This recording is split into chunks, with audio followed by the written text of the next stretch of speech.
Ouçamos todos boa notícia que vem da vida, que vem do amor. Ouçamos todos boa notícia, é o Evangelho de Deus Salvador. Salve, salve, meu povo! Bom dia, boa tarde, boa noite. Não sabemos necessariamente a que horas você acompanha essa nossa roda de conversa sobre o Evangelho para além dos templos. Hoje eu tenho a alegria de ter duas figuras ilustres aqui comigo e eu quero convidar para essa roda, né? Cheguem mais, por favor. Nancy Cardoso, Marcelo Barros, bem-vinda e bem-vindo. Uma alegria grande estar com você, Darlan, e com todos que seguem essa roda de conversa, e com a querida Nancy, que alegria ela estar com a gente. Não é?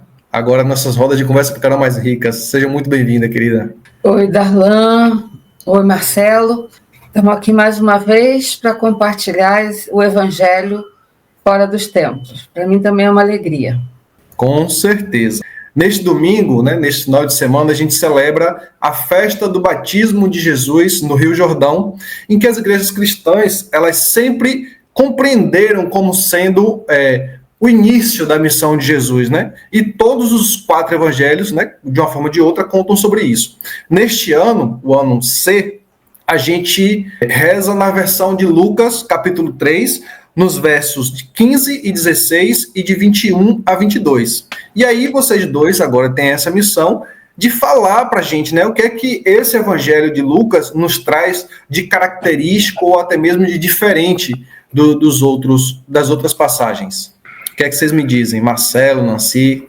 Eu acho que esse texto de João e do batismo de Jesus, ele é de continuidade e ruptura. Então, da gente não tomar Jesus como um ponto zero, assim como fizeram com o calendário, no nascimento de Jesus, zera tudo e começa. Então, apontar essa continuidade, que Jesus é filho do seu povo, da história desse povo, Mas, ao mesmo tempo, também uma ruptura ao colocar essa relação tão importante, significativa da relação de Jesus com João, que é de uma marginalidade, de uma religião, de uma expressão popular de marginalidade. Então, nesse sentido, eu acho que é isso, continuidade e ruptura. Estou pensando por aí. Acho muito bom essa palavra de Nancy, porque ela ajuda a gente na continuidade no sentido de inserção, que Jesus se insere como um judeu normal do seu tempo popular. O batismo é um rito que não pertence à religião judaica oficial, não está no templo, é como aqui a gente fala evangelho para além dos templos. Então, no Rio Jordão era um rio de fronteira, e a ablução era ritual, mas o banho, o mergulho, não, e o batismo é um mergulho. Então, nesse sentido, há uma inserção na cultura do povo, na maneira de fazer, e uma mudança, Nancy falou em ruptura, uma mudança porque o batismo de Jesus mudou a vida dele. Ele assumiu uma missão que ele não tinha antes. Então, uma coisa muito, muito bonita, muito boa nesse sentido. Você perguntava o que caracteriza Lucas, eu acho que, para mim, a principal coisa é dizer, quando todo o povo ia sendo batizado, Jesus foi mergulhado com eles. Então, essa relação de Jesus com o povo, essa inserção, para mim é uma coisa maravilhosa. Quando a gente fala da religião popular, por exemplo, eu estou muito ligado com a Umbanda, com o Candomblé, e acho muito bonito. Em Goiás, a gente tinha uma vizinha negra, Dona Zezé, que tinha uma filha, e essa menina foi fazer um concurso. E ela me disse, Padre Marcelo, ontem eu dei um banho de cheiro nela, com todas as ervas que tinha direito. Ela ficou banhadinha direitinho para poder ir para esse desafio agora. Então, o católico tradicional, o protestante tradicional, eu acho que Nancy vai concordar comigo, olha isso como superstição, uma coisa meio estranha, meio esquisita, boba, os banhos rituais dos índios, por exemplo, do xamanismo, esses ritos de água, E a gente é chamado aqui, eu e vocês agora, a gente levar a sério. dizer, o de João Batista era assim. Por que o do João Batista todo mundo concorda e esse de cá é condenado, é tido como não valendo nada, né? Não é assim. É claro que não é um rito que vai mudar a vida da gente. Nenhum rito muda a vida de ninguém. O rito indica, o rito expressa, o rito é sinal, né? É como quando a gente fala de amor, o beijo não é o amor, a transa não é o amor, o abraço não é o amor, mas são importantes. Quer dizer, ligam, expressam um amor que é maior. O que é que você acha, Darnadi? Depois dessa aula, Marcelo, eu vou falar o quê, pelo amor de Deus? Eu acho que quando a gente pensa nessa concepção do conceito, uma coisa é a gente falar do todo, outra coisa é quando a gente vai particularizar.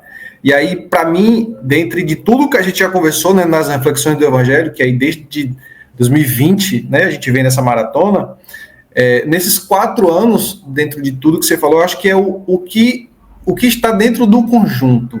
O que é que está no todo? E eu acho que muitas vezes os evangelhos nos dão essa ideia de todo e a gente tem a oportunidade de particularizar, não no intuito de separar, mas de entender a cada parte, né? E eu acho que isso, para mim, é fantástico.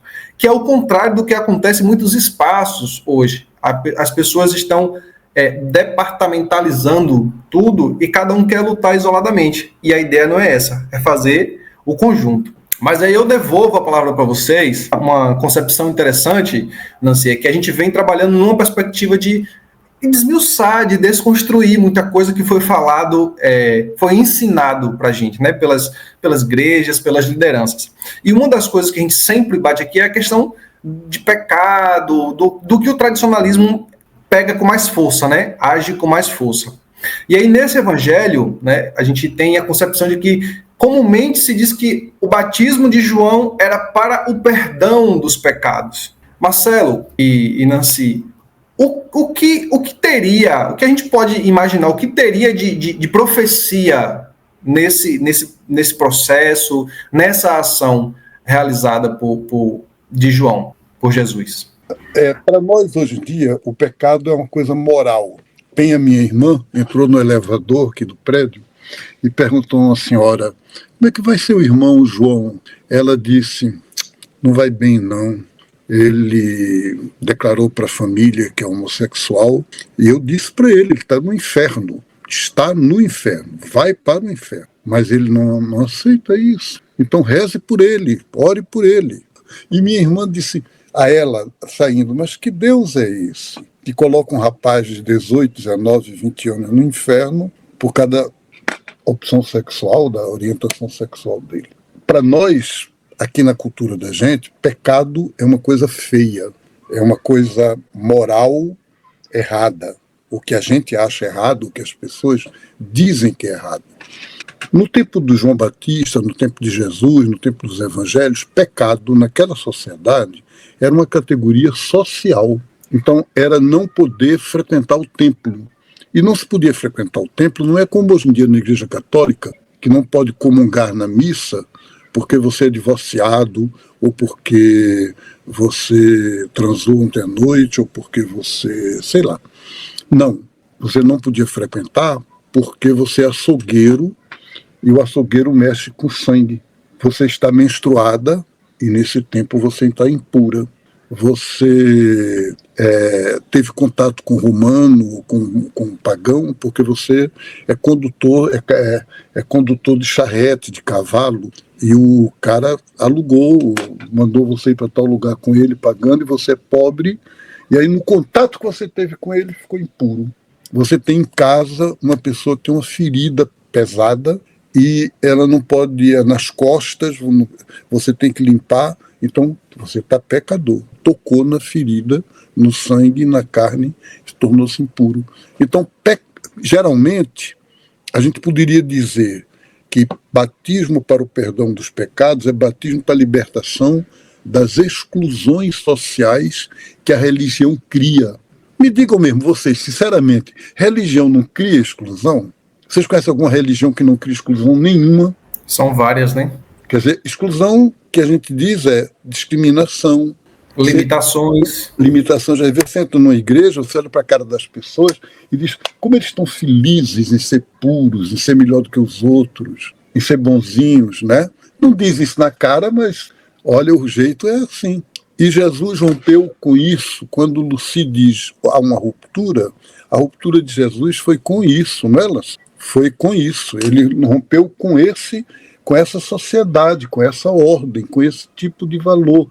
Ele disse, Deus é amor. E se Deus é amor, Deus é inclusão, Deus é compaixão, compaixão solidária, não compaixão de quem tem pena.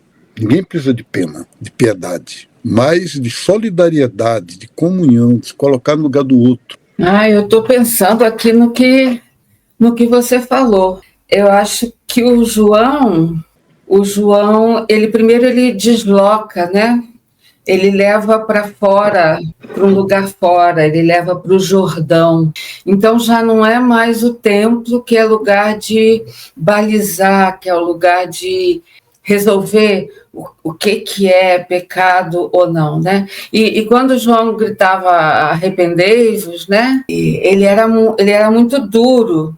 Então esse deslocamento, ele deslocava do templo como centro de dizer o que é, o que não é, e João chama para longe, para fora, para a beira do rio, esse lugar de dizer, de denunciar essas exclusões que você falou.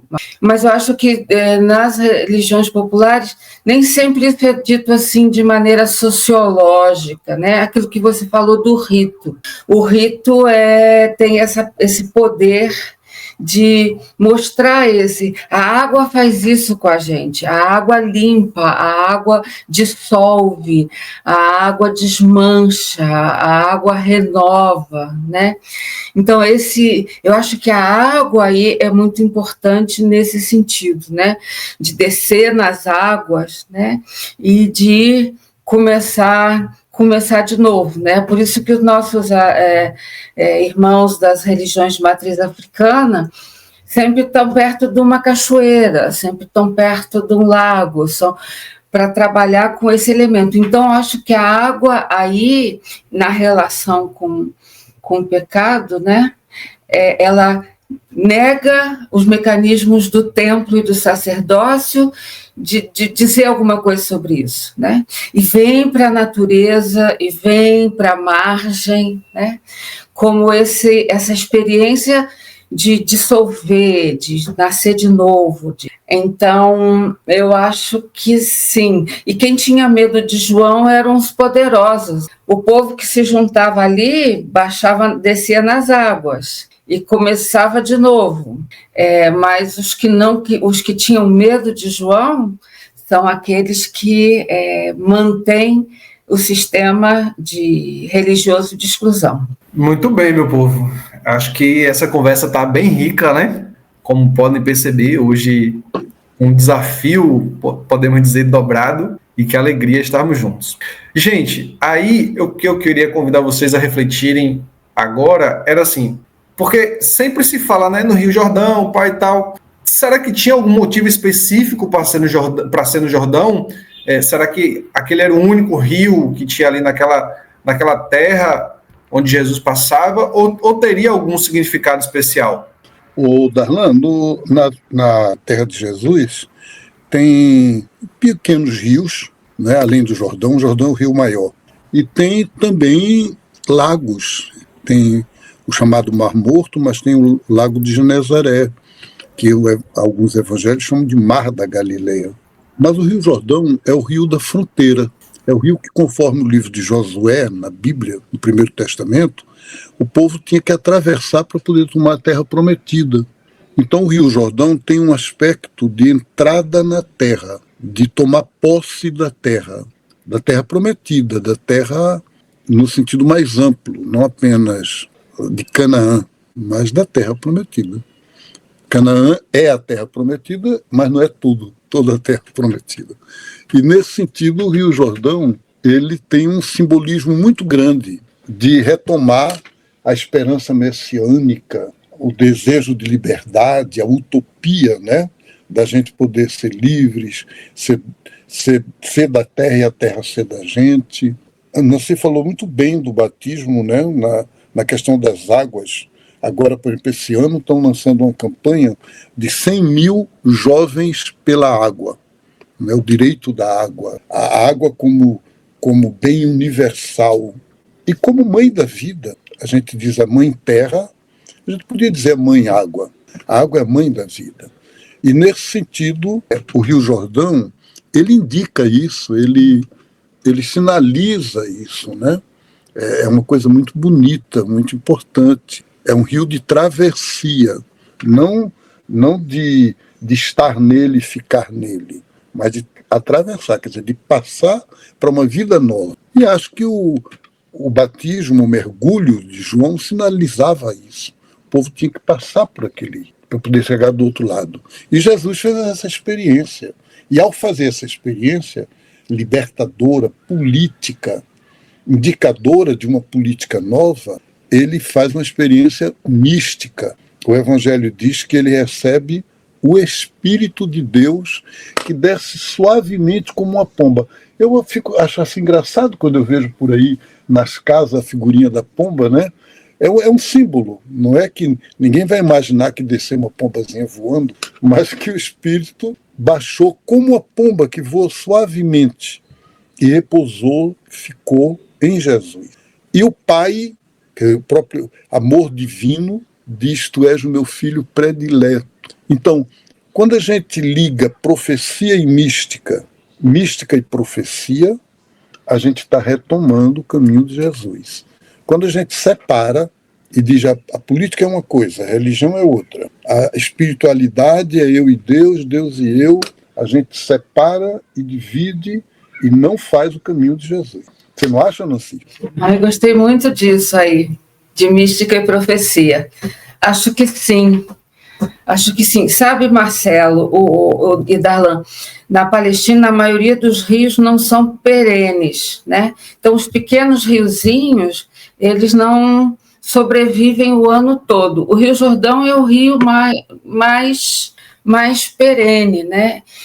Mas isso é uma questão, inclusive, para hoje. Se vocês me permitem, eu fiz, numa visita na Palestina, nós fomos até o Rio Jordão, porque a gente estava discutindo que o Rio Jordão hoje abastece Jordânia, Palestina e Israel. E é um rio sob ameaça, né? É um rio ameaçado. E quando nós estávamos lá, chegava muito ônibus de turismo. Chegou um grupo de turismo de brasileiros e brasileiras. Eles desciam do ônibus vestidos de branco e fizeram fila para serem batizados no Rio Jordão, com louvores, com cantoria, e nós estávamos ali com uma comissão que estava analisando a morte ecológica do Rio Jordão, né? Então, eu acho que e era tão triste ver o povo brasileiro, eles não conseguiam amar o Rio Jordão. O Rio Jordão, para eles, era algo de consumo, para tirar uma selfie, para fazer um vídeo, né? Mas eles não amavam aquele rio, eles não amavam aquele lugar, porque eles não perguntaram como é que está a sua saúde, Rio Jordão. E nós ali com pesquisadoras palestinos de Israel e da Jordânia, que diziam para a gente: esse rio está sob ameaça. Então eu acho assim, isso que o Marcelo falou, eu gostei muito, né? Se você não mantém essa relação entre mística e profecia, você é sufocado pelo símbolo e aí não tem mais como perceber a presença de Deus, né? Porque você está consumindo aquele rito, aquele símbolo, né? Mas ele não é transformador, libertador nesse sentido. Foi o que eu lembrei quando você falou, Marcelo, o pobre Rio Jordão. É isso mesmo. Beleza que você disse. E aí a gente está chegando no final dessa roda de conversa, mas Marcelo tocou num assunto que me chamou a atenção e que tanto nos evangelhos quanto nas celebrações dá uma ênfase muito grande, que é a história, né, do Espírito Santo que desce em formato de pomba. E aí, gente, essa história de que do Espírito Santo aparecer em forma de pomba teria algum significado especial? O Evangelho diz é como se fosse uma pomba. Não diz que é como pomba, que tem... Agora, como Lucas coloca em forma corpórea, para poder dizer que era real, era a maneira que ele tinha para dizer que era real, Uma então exemplificação, ficou né? essa história da pombinha. É claro que lembra o dilúvio. Você sabe da lenda do dilúvio, né? O dilúvio, que é uma coisa que não é histórica, mas ficou na cultura do povo. E diz que Noé, depois dos 40 dias de chuva e de inundação e tal, ele, para saber se a terra já podia ser habitada, soltou uma pomba. E a pomba voltou. Então, quer dizer, a terra não estava habitada. Aí ele soltou uma outra, e essa voltou com um ramo verde. Significa já tinha vida na terra de novo. E essa pombinha que voltou com o ramo verde, ela ficou como símbolo de Israel. No Cântico dos Cânticos, o rapaz, o homem diz para a mulher, tu és a minha pomba, né? Que é esquisito na nossa cultura. Mas ele chama, tem lá no capítulo, não me lembro agora, se 2 ou 3, né? Ele chama a amada de pomba. E era um dos símbolos de Israel, do povo, da comunidade. Eu tenho até medo de dizer aqui de Israel, porque hoje o Estado de Israel não representa o povo bíblico. Então é importante a gente não imaginar Israel de hoje continuação do povo bíblico. Não é. O Estado de Israel de hoje não tem nada a ver com o Israel bíblico. O Israel bíblico talvez tenha mais a ver com os palestinos. Hebreu significa isso. Então vamos chamar o povo hebreu mais do que o povo de Israel. Nesse sentido, nada contra o povo de Israel. Eu estou falando do Estado, do governo de Israel, não o povo. Mas é interessante que esse simbolismo da pomba, que é o da comunidade, é porque a pomba voa de uma maneira suave. Então, o Espírito Santo não veio sobre Jesus como um terremoto, como um furacão, mesmo como línguas de fogo que veio em Pentecostes. Diz que ele desceu suavemente como uma... Não, isso mesmo, gostei. Não é, Darlan? Com certeza, minha gente. Então, desmistificados, né? Agora a gente sim pode ir para a reta final dessa roda de conversa, né? Sempre a gente deixa uma palavrinha. Hoje, essa celebração da memória do batismo de Jesus deve nos ajudar a renovar nosso compromisso de inserção. Nós também somos chamados a mergulhar sempre num novo estilo de vida. É assim que vamos poder sinalizar, né, que buscamos novas formas de união entre o céu e a terra, entre o projeto divino e a comunhão com a Mãe Terra. Atualmente, os desequilíbrios ecológicos, as inundações e tantos outros desastres que estamos sofrendo revelam que ainda há uma certa ruptura entre a humanidade, a terra e as águas. O projeto divino pede que procuremos unir novamente o céu e a terra, o ser humano e a criação, ou seja, toda a natureza. É isso, minha gente. Beijão, até a próxima. Maravilha, meu povo. Obrigada. Beijo no coração, excelente domingo, excelente semana e até a próxima, se Deus quiser. Ouçamos todos boa notícia que vem da vida, que vem do amor.